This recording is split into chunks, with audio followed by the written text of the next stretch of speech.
Now, we've got 5 massive cruises to get through tonight, and we've only got about 50 minutes to do it. So let's get started. Let's not mess about. First of all, let's talk about celebrity cruises.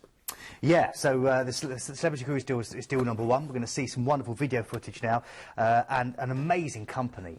An amazing company, Paul, because they are, as you said, 5-star. Yeah. They're an American company. Yeah. And it's all about a very stylish kind of, I don't know what the word is, minimalist environment. They're not gaudy, they're not over the top. They're very, very stylish. They've got a great use of whimsical art. This particular ship that they have a thing called Caged Birds on a video, and you'll just see loads of passengers just looking at the different artwork. They've got a wonderful little thing that you walk through, where the actual guests themselves are just absolutely amazed by these things called the piped-in bike chair, the enchanted forest, as they go through. And again, it's all cuisine. This is the really fun iPad-based restaurant where you get to play with your food, you get sushi lollipops, you get to make cupcakes. Great dining on board. They do focus on dining, and they do focus on really good ingredients. They have a thing called SPE certified, where the food is sustainably sourced and it's locally sourced. You'll see in the Lawn Club. Now, on board this particular ship, the Lawn Club, they've got a churrasqueria on the top there, where the passengers get to grill their own food, to make their own food under the tutelage of a celebrity chef. You're also seeing pictures here of the ice bar. And this particular ship was only launched in 2011, July 2011. Wow. So it's a really brand spanking new ship. It's also one of the award-winning Solstice class ships. And that means it's been in the top 3 of the cruise critic categories for the large ship category now for the past couple of years. It really is a stunning ship. Great entertainment, great fun on board. Yeah, again, bear in mind, my sister's favourite cruise line, and I only say that because she's been cruising for years like myself, and it is a wonderful line. Let's go through the itinerary so you get to understand a little bit more about where you'll be going. So you're going to be flying to Venice to start with for this 10-night, 5-star luxury cruise. That's right, and you've got the 3-night stay there, and that's a wonderful chance here, Paul, just for you to relax in a hotel, to enjoy the 117 islands, the 150 canals, and more than 400 bridges. It's the city that most of any city in the world, you think of romance, you think of the great lovers like Casanova and many, many more. Of course, you can try a gondola, you can even learn how to drive gondolas nowadays. I don't know what the verb is for that, but I always say drive. For that as well, you can also go and enjoy the Doge's Palace, the Bridge of Sighs, St Mark's Basilica, the islands of Murano and Burano for the lace and the glass blowing. But my biggest advice with Venice is just go and get lost. Just literally go and get lost, because there's a little square, maybe a little part of Venice that's just for you. A lovely area that I love, where all the Venetians go to lay out on the beach, is the Lido area where Byron used to swim. That's fantastic.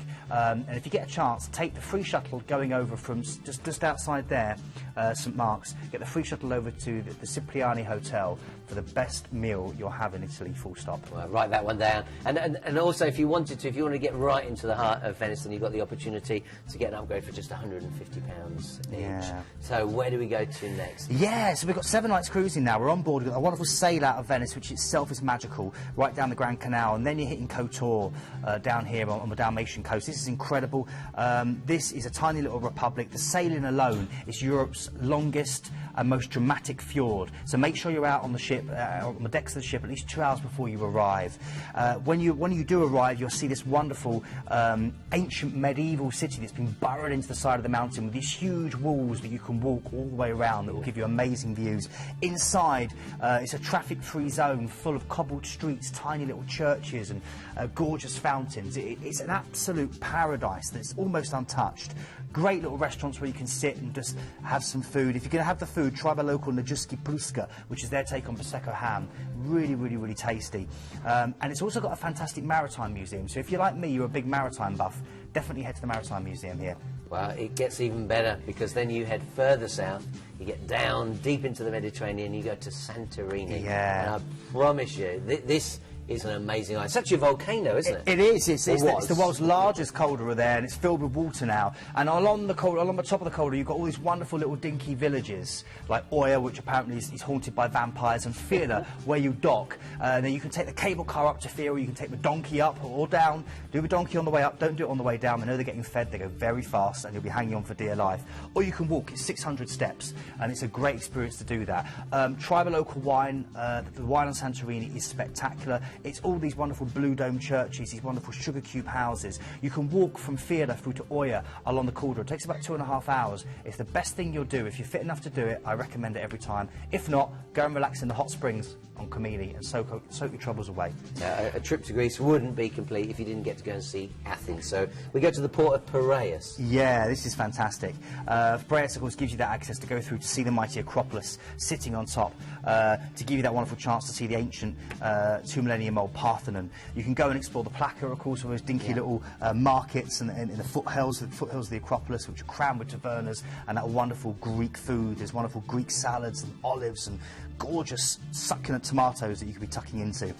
Then you can go through to Constitution Square, see the changing of the guard in there almost like wearing skirts. It's quite incredible.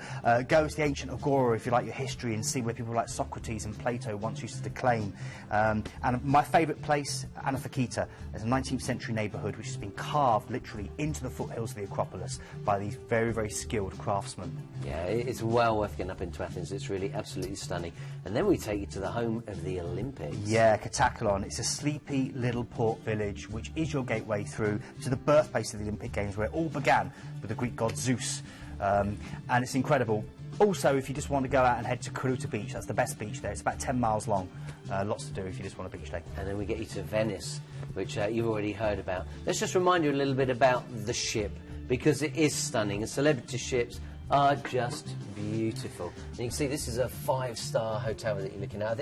If it was a hotel and didn't sail, you'd still be happy to be on board. Yeah, and remember, of course, with all these cruises, you know, your food's included, your entertainment's included, you're going to get West End Broadway-style shows, a wonderful selection of different restaurants for you to enjoy, from really good healthy eating all the way through to, you know, really spoiling yourself with, you know, with a pizza or burger or a good steak and, you know, kind of seafood. Really, the choice is yours. You make your cruise what you want. Well, let's take a moment just to remind you what's included with this deal. Again, the dates you can see on the screen: 24th of July, 7th and 21st of August. Always feel free to call the team. The number's at the bottom of the screen. I want to say team, it's not the Ideal World team, it is Planet Cruise, 0800 840 1088, and ask any questions that you might have.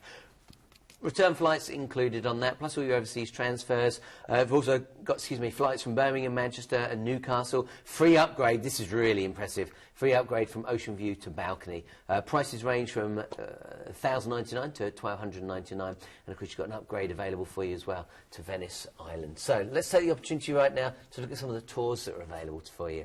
The Grand Canal Tour. Yeah, really, really important here, Paul. And the great thing about booking these tours to us beforehand is that not only is it up to 60% cheaper than you'll get on board, but also you're taking that stress out of those first couple of days, because you get on board the ship, you'll know yourself, Paul. Everyone runs around, they want to go to the port showcases, they want to book their own tour. And the really important thing to do is to book it beforehand, before you get on, and therefore you don't have any disappointment of tours being fully booked when your first day is spent sitting down with a cocktail, relaxing. You know, enjoying yourself rather than running around trying to get everything booked. And that's what a holiday should be. Absolutely, it's about enjoying yourself.